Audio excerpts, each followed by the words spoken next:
Caesarean பண்ணதுக்கு அப்புறம் first time நடக்க ஸ்டார்ட் பண்ணும்போது ஆப்வியஸாக ரொம்ப பெயின்ஃபுல்லாக இருக்கும். இந்த பெயினை எப்படி கம்மி பண்ணுறது, எப்படி கரெக்டாக நடக்க ஸ்டார்ட் பண்ணுறதுன்னு இந்த வீடியோவில் நான் சொல்கிறேன்.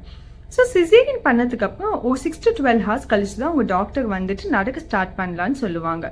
ஸோ ஸ்டார்ட் பண்ணணும்னு சொன்னதுக்கு முன்னாடி நீங்கள் பெட்டில் இருக்கும் போதே நீங்கள் முட்டியை மடக்கிறது, காலை ஆட்டுறது, குதிகாலை ரொட்டேஷனல் மூமெண்ட்ஸ் பண்ணுறதுன்னு ஒரு 5 நிமிஷம் பண்ணிவிட்டு நேரடியாக எந்திரிக்காமல் ஒரு சைடை திரும்பி படுத்துட்டு எந்திரிச்சு நீங்கள் எட்ஜ் ஆஃப் த பெட்டுக்கு மறுபடியும் காலை தொங்க போட்டு ஆட்டுறது, முட்டியை மடக்கிறது, குதிக்காலை ரொட்டேஷனல் மூமெண்ட்ஸ் பண்ணுறதுன்னு பண்ணணும்.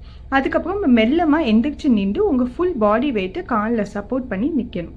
அதுக்கப்புறம் உங்கள் அட்டெண்டர்ஸோட ஹெல்ப் இல்லாட்டி உங்கள் சிஸ்டர்ஸோட ஹெல்ப்பை வச்சு மெல்லமாக சின்ன சின்ன ஸ்டெப்ஸாக எடுத்துகிட்டு எல்லா ஸ்டெப்புக்கும் ஒரு 30 செகண்ட்ஸ் நீங்கள் பாஸ் எடுத்துகிட்டு மெல்லமாக நடக்க ஆரம்பிக்கலாம்.